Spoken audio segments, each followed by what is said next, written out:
En este video vamos a hacer una explicación o vamos a ilustrar el funcionamiento del método simplex en 3 ejemplos. En primer lugar, vamos a hacer una breve descripción. El método simplex es una estrategia que comienza con una solución factible, una solución que poco a poco va mejorando. Esa solución usualmente es la solución 000 para un problema estándar de programación lineal.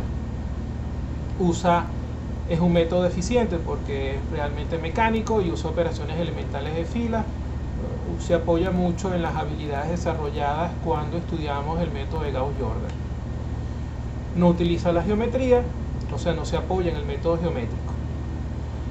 Resuelve un problema estándar de programación lineal. Nos referimos a un problema en el cual la función objetivo es una función donde las variables de decisión x1, x2, x3 están multiplicadas por unos coeficientes. Es una función lineal, no hay ninguna operación distinta a la multiplicación y la suma algebraica sobre las variables, no hay ningún cuadrado, no hay ningún logaritmo, en fin, las variables simplemente están siendo multiplicadas y sumadas.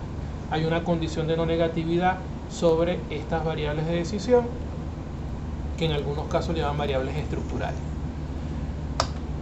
Hay una serie de restricciones que satisfacen que deben ser satisfechas por las soluciones. Para este problema estándar asumimos que esas restricciones responden a la desigualdad menor o igual, y todas las cotas de estos menores o iguales son cotas positivas. Como ven, es una restricción bien particular, son funciones lineales que satisfacen la desigualdad menor o igual y donde el lado derecho de esa desigualdad son números positivos. Eso permite que la solución idénticamente cero sea una solución válida.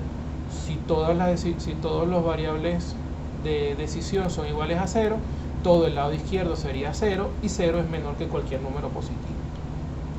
Por lo tanto, ese 0, 0, 0, 0 como solución factible es la solución inicial trivial que tomará el método simplex para arrancar la iteración.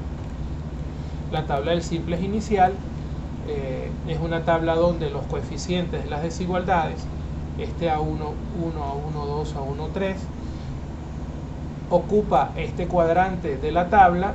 Las columnas están tituladas con las variables de decisión que ven aquí desde x1 hasta xn, unas variables que vamos a llamar variables de holgura, que vamos a explicar más adelante, una columna para la función objetivo, una columna para los coeficientes de la función objetivo, los coeficientes de las variables de decisión en la función objetivo, y el lado derecho de las desigualdades, de las restricciones, ¿no?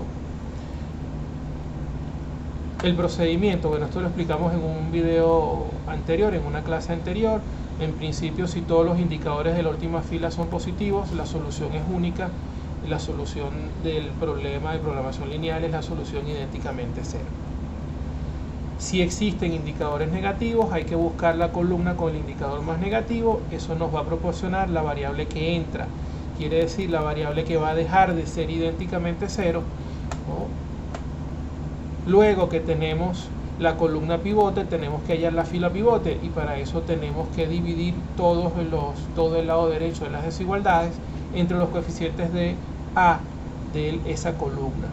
El cociente más pequeño positivo, el cociente positivo más pequeño nos va a decir o nos va a señalar cuál es la variable que sale, que usualmente es una variable de decisión, una variable de holgura que era distinta de 0 y que va a comenzar a ser igual a 0.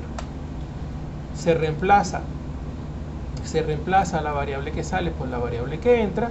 Se aplican operaciones elementales de fila para anular o buscar ceros en toda esa columna. Y si, bueno, los indicadores son positivos, tenemos una solución.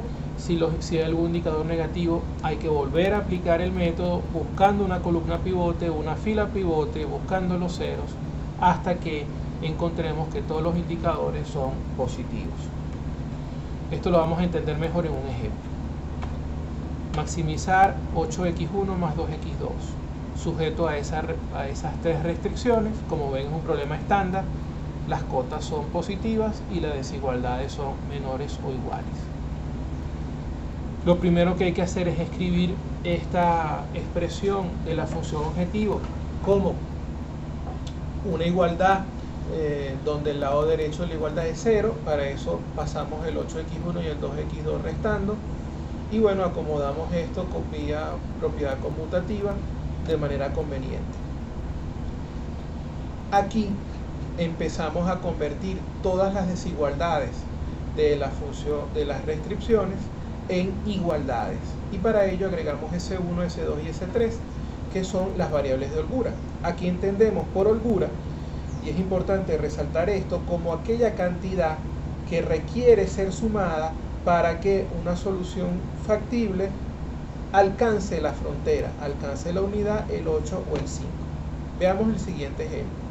Sabemos que el método arranca con la solución 0, 0, que como ven 0, 0 es menor que 1, 0 más 2 veces 0 es menor que 8, 0 más 0 es menor que 5. Evidentemente el 0, 0 satisface las tres restricciones. Pero si esto vale 0, evidentemente que S1, S2 y S3 asumen el valor 1, el valor 8 y el valor 5 al momento de iniciar el método simplex. Y si tenemos otra solución distinta a la 0, 0, por ejemplo la solución 1, 0, 1, 0, 1, 0, en el caso de la primera desigualdad 1 menos 0 daría 1 y la variable de holgura tendría que asumir el valor 0 porque estoy en la frontera. En este caso 1, 0 daría 1, que es menor que 8, y la variable de holgura tendría que asumir el valor 7. 1 más 0 daría 1, que es menor que 5, y la variable de holgura S3 tendría que asumir el valor 4. ¿Cómo se ve eso en la matriz del simplex inicial? Bueno, ya lo explicamos en la lámina anterior. Aquí están los coeficientes de las desigualdades, 1 menos 1, 1, 2, 1, 1, S1, S2 y S3. Toda esta expresión la pueden leer en cada una de estas filas. Evidentemente, en la primera restricción no tenemos ni S2, ni S3, ni Z, y por lo tanto esas columnas valen 0, la columna de S2, de S3 y de Z, y el lado derecho vale 1. Y la última fila, los coeficientes son menos 8 y menos 2, de X1 y de X2. No tiene ni S1, ni S2, ni S3, el coeficiente de la Z vale 1 y el lado derecho vale 0. El método simplex en acción. Bueno, ya tenemos que decidir cuál es la columna pivote, y para ello buscamos el indicador más negativo, menos 8. Luego, para elegir la fila pivote, dividimos los elementos de la columna B entre los coeficientes de la columna pivote que están por encima, que están en las restricciones, 1 entre 1, 8 entre 1, 5 entre 1, como ven acá. El menor cociente positivo es, el menor cociente positivo es el asociado a la restricción número 1. Por lo tanto, la variable que entra va a ser x1, entiéndase, la variable que ya no va a valer 0 es x1, y la variable que va a valer 0 ahora va a ser s1, que es la variable que vamos a decir que sale. El elemento pivote con el cual tenemos que buscar los ceros es la posición 1, 1, que vale 1. ¿Qué operaciones hay que hacer con este 1 para conseguir los ceros en toda esa columna? Bueno, menos fila 1 más fila 2, menos fila 1 más fila 3, 8 fila 1 más fila 4. Como ven, ya se reemplazó las variables de holgura S1 por la variable de decisión X1. Ese es el elemento pivote con el cual vamos a buscar los ceros. Esas son las operaciones elementales de fila, y así queda la matriz cuando se aplican las operaciones. Les dejo de tarea verificar que la fila 2, la fila 3 y la fila 4 quedan tal y como aparece acá. ¿Cómo se lee cada fila? Leamos la fila 1. La fila 1, tal y como sería leyéndolo en un método de Gauss-Jordan, dice un x1 menos x2 más s1 es igual a 1. Pero si recordamos, x2 sigue valiendo 0. S1 ahora vale 0 porque salió. Por lo tanto, la primera fila está diciendo que un x1 vale 1. Por lo tanto, x2, que sería la otra variable de decisión, vale 0. La solución 1, 0 es una solución o es la solución a la cual llegó el método en esta primera iteración. Y esa solución 1, 0, si la sustituyo en la función objetivo, daría 8. Fíjense, si leemos la última fila, menos 10x2, x2 vale 0, 8s1, s1 vale 0, la última fila me está diciendo que la z vale 8. Le dejo de tarea verificar que la solución 1, 0 sustituida en la función objetivo da 8. Tenemos un indicador negativo, por lo tanto el método continúa. La única columna con indicador negativo es la columna de x2. Hay que buscar el cociente positivo más pequeño, que es 4 entre 2, que es 2.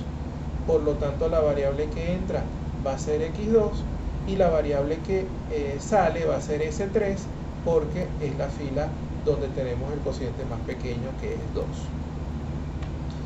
La variable que sale va a ser s3.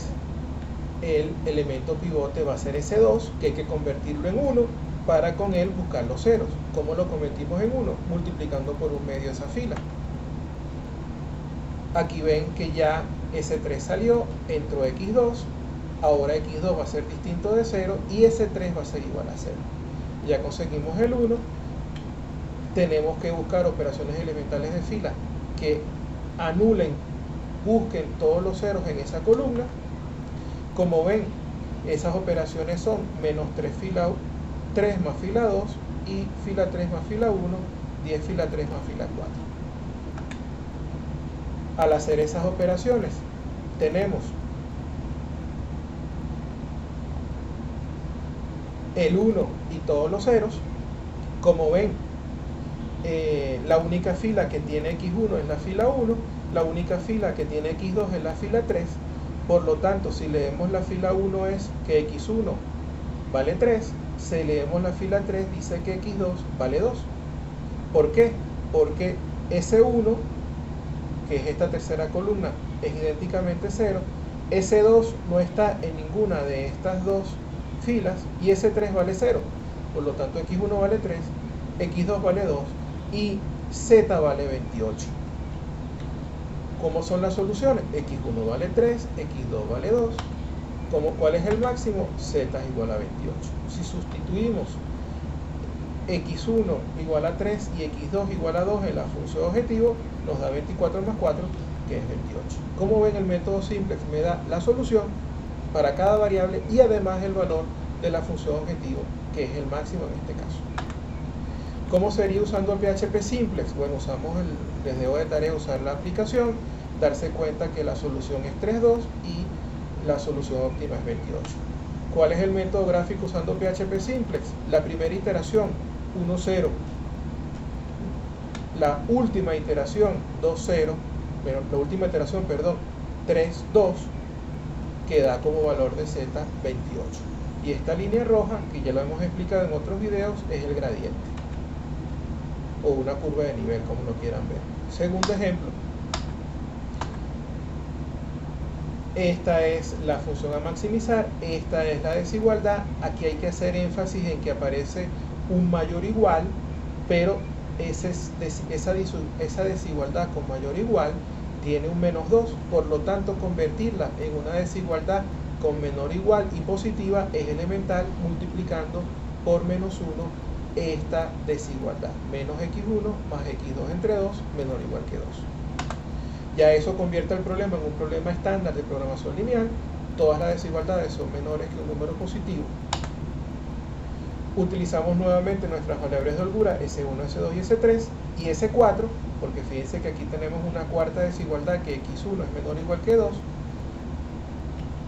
La matriz del simplex inicial tiene x1, x2, S1, S2, S3 y S4, porque hay 4 desigualdades, Z y B. En esta oportunidad, para evitar confusiones, colocamos en la misma matriz las columnas tituladas con las variables. En el ejemplo anterior, la matriz cerraba aquí abajo, pero para evitar confusiones coloqué todo dentro de la misma matriz, tanto los encabezados como los elementos propios de la matriz del simplex. Lo mismo de siempre, la columna pivote, la única donde tengo un elemento negativo, un indicador negativo, la columna de x2. Los cocientes de la fila 1 y de la fila 3 son los únicos cocientes que debo tomar en consideración para decidir cuál es la fila pivote. Vamos a quitar esto por ahora. Cuando divido 1 entre 1 da 1, cuando divido 2 entre 1 medio da 2. Por lo tanto, la fila pivote es la fila 1, va a salir ese 1 y va a entrar X2. Como ven acá, acabo de escribir dentro de la misma matriz las operaciones elementales de fila para que con ese elemento pivote aparezca el 0 y el 0. ¿Cómo queda? Queda de esta manera. Ya entró X2, X2 vale 1. No tengo indicadores negativos, por lo tanto el método se detuvo, no hay más nada que continuar. X2 vale 1, X1 vale 0, por lo tanto la solución que estoy probando es la solución 0, 1. Si leo la fila 1 es X2 es igual a 1 porque ese 1 y X1 vale 0, y la solución es la solución Z igual 2, o el máximo es la solución Z igual a 2 porque X1 y ese 1 valen 0. Si lo sustituyo acá, era de imaginarse, pues es fácil ver que eso da 2. Ojo, si vemos el problema de maximización desde el comienzo, había que imaginarse que para maximizar una expresión donde una de las variables no ayuda agregando, sino por el contrario resta, lo lógico sería evitar que esta variable que está restando asuma algún valor, porque va a evitar que maximice la cantidad, y tomar el mejor valor para X2, tal y como sucede acá. X2 vale 1, que es lo máximo que puede valer, y X1 tiene que valer 0 porque es lo mejor que puede aportar, es lo mínimo que ella puede restar. Como ven acá, aquí está la solución. Tercer y último ejemplo. Un ejemplo con 3 variables. Aquí ya es imposible utilizar el método gráfico. Las desigualdades, volvemos a tener una desigualdad con mayor o igual, que convertimos en menor o igual multiplicando por menos, o sea que es un método estándar. Tenemos 3 restricciones. Aquí están las variables de decisión y las variables de holgura agregadas. Esa es la matriz inicial del método simplex.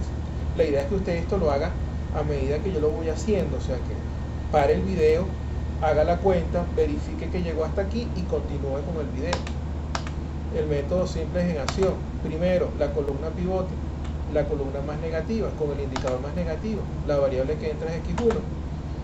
Divido 2 entre 2, 4 entre 1, 6 entre 1, para decidir cuál va a ser la fila con la que voy a trabajar. El menor cociente es 2 entre 2, queda 1. Por lo tanto, la fila que va o la variable que va a salir es la variable S1. El elemento pivote es S2, que debo convertir en 1. Para ello multiplico por 1 medio, me va a quedar un 1, y estas fracciones que ven aquí. Luego con ese 1 tengo que buscar los ceros debajo de él. Para ello las operaciones son menos F1 más F2, menos F1 más F3, 2F1 más F4. Como ven, esto es un método de Gauss-Jordan, o son operaciones que aplicamos en el método de Gauss-Jordan, similares al método de Gauss-Jordan. Luego que tenemos los ceros, podemos decir que en la fila 1, X1 vale 1, X2 vale 0 y X3 vale 0. Tenemos la primera solución factible, 1, 0, 0, que evidentemente, si voy a devolverme, la colocamos en la función objetivo, 1, 0, 0, eso daría 2. Volvamos otra vez a la lámina, y si ven la última fila, Z vale 2, porque S1 vale 0, X2 vale 0, por lo tanto en esta última fila solo están sobreviviendo o están contando estos dos números que están aquí. La variable que entra es X2. La fila con el menor cociente es la fila, mejor dicho, la única fila con la que podemos hacer cocientes es la fila 3, porque los otros coeficientes son negativos. Por lo tanto, el elemento pivote va a ser S3 medios, y la variable que va a salir va a ser S3. Multiplico por 2 tercios para convertir el elemento pivote en 1. Va a quedar como ven acá. Las operaciones para buscar los ceros en el resto de esa columna va a ser son, mejor dicho, un medio fila 3 más fila 1, un medio fila 3 más fila 2, 2 fila 3 más fila 4. ¿Cómo queda? Queda de esa manera. Fíjense que la única fila que tiene x1 es la 1, la única fila que tiene x2 es la 3. Por lo tanto, x1 vale 8 tercios y x2 vale 10 tercios. x3 sigue valiendo 0. No hay indicadores negativos, por lo tanto el método se detuvo y de acuerdo a esto, x1 vale 8 tercios, x2 vale 10 tercios, z vale 26 tercios. El máximo es 26 tercios y por el mismo análisis de hace rato, si yo quiero que esto sea máximo, debería usar x1 y x2 y que x3 que está restando valga lo mínimo, que en este caso es 0. Por lo tanto, una solución que era previsible era la solución donde la variable x3 valiera 0. Bueno, con este video pretendo mostrar cómo funciona el método en 3 ejemplos distintos. Espero que puedan resolver cada uno de ellos repetir cada uno de estos problemas y verificar que las cuentas que están aquí mostradas son correctas.